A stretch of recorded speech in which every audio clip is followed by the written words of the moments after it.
J'adore le monde du taxi.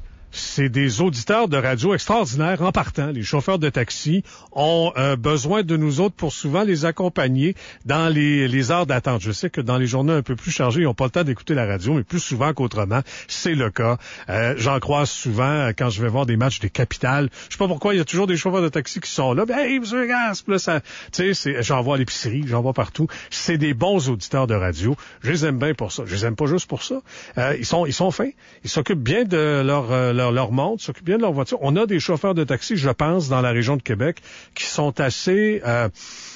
je sais pas, je peux dire au-dessus de la moyenne, mais comparé à d'autres villes, aller à Montréal, par exemple, je jure que l'industrie du taxi aurait besoin de se regarder un petit peu dans le miroir quand vous allez à Montréal. C'est un peu plate d'être, je dirais pas maltraité, mais d'être traité un peu plus cavalièrement qu'ici à Québec. Les gens, en principe et en général, sont beaucoup plus sympathiques. Ils sont le fun, les gens de taxi, parce qu'ils essaient aussi d'être originaux. On a vu la publicité apparaître sur les taxis depuis un petit bout de temps. Moi, je pense que pendant trop longtemps, on a privé ces entrepreneurs-là d'une source de revenus qui est importante. Et le fait qu'ils puissent s'en servir maintenant, ben tant mieux, Colin, c'est une bonne affaire. Puis j'espère que ça va se poursuivre un peu. Ce qui est le fun aussi, puis je sais pas, Caro, si tu as remarqué ça, mais il y a des chauffeurs de taxi qui essaient de se distinguer un peu aussi. Moi, j'en croise un ces temps-ci qui conduit une Mercedes familiale. Le gars, il a une Mercedes familiale avec le taxi, le truc. C'est un chauffeur de taxi. Je l'ai vu dans le coin de Sainte-Foy, Cap-Rouge, là. Puis l'as-tu déjà vu? Non? Ça te dit? Non. OK. Mais ça commence de plus en plus à apparaître des voitures un peu plus distinctives pour le taxi. Moi, je sais pas, Yannick, pour toi, si tu prends le taxi de temps en temps, mais si... as-tu le temps? De toute façon, tu travailles tout le temps. Oui, je travaille tout le temps, mais des fois, ça arrive que tu peux voir une voiture peut-être un peu plus différente que les autres, un peu plus qui doit servir dans leur vie de tous les jours. Moi, sincèrement, la Mercedes, j'avais jamais vu ça. Un taxi Mercedes à Québec, c'est la première fois. J'ai vu une Audi, j'ai vu une Lexus. Et là, ben, vous l'avez probablement croisé parce que des voitures comme ça, il n'y en a pas une tonne, surtout qu'il y a eu un reportage dans le journal il y a quelques jours là-dessus. Puis je le sais que c'était dans le journal la semaine passée, mais moi, j'étais en vacances. Je les lis, les journaux, là. Fait que j'ai vu, enfin, et un peu plus de détails sur l'histoire de Christian Roy, un chauffeur de taxi qui a dit, ben, regarde, moi, je vais être un chauffeur de taxi, puis je vais être un chauffeur de taxi pas comme les autres, parce que je vais avoir une voiture un peu spéciale. Bonjour, M. Roy, comment ça va? Bonjour. J'aime bien votre idée d'être allé vous chercher une Tesla. Donc, une voiture, quoi? Ça vaut combien une Tesla? 100 000 $?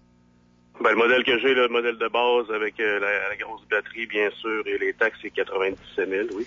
Ouch! Donc, 97 000 $ pour chauffer un taxi. Faut vouloir vraiment être différent, hein? C'est pas ça, là. Dans le fond, c'est que je fais plus d'argent depuis que j'ai cette voiture-là à cause qu'il n'y a aucune essence à payer. Donc, j'ai fait mes calculs avant d'acheter, bien sûr. J'ai présenté mes chiffres à mon comptable et il m'a confirmé d'y aller. Et c'est ce que j'ai fait.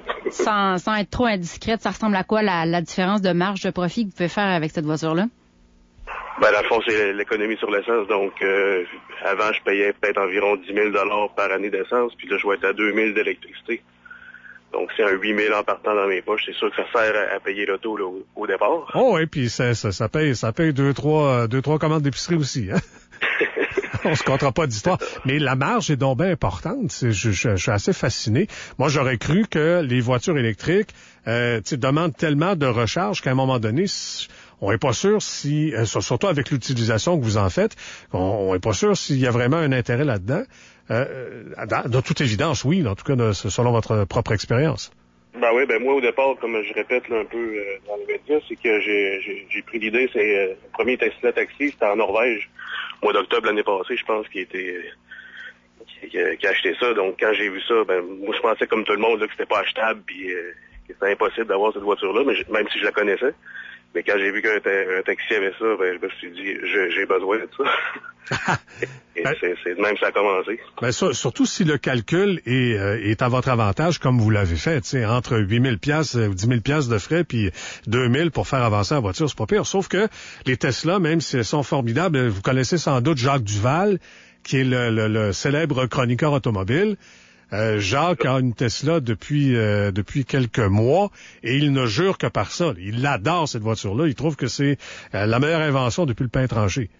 Ben oui, j'ai déjà embarqué avec lui dans sa voiture. Ah oui? On se connaît, oui, y a pas... C'est quand même... ben, c'est sûr que si lui achète ça, c'est comme...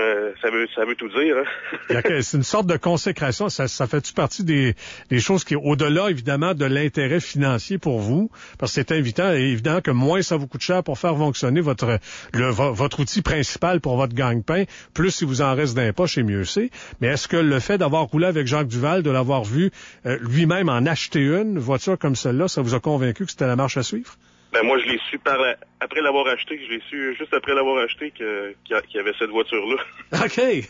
C'est vraiment, bon. moi, c'est vraiment le gars en Norvège là qui m'a motivé puis qui m'a fait comprendre que c'était la voiture. OK. Ce que je voulais dire, c'est qu'on est une quinzaine au monde là.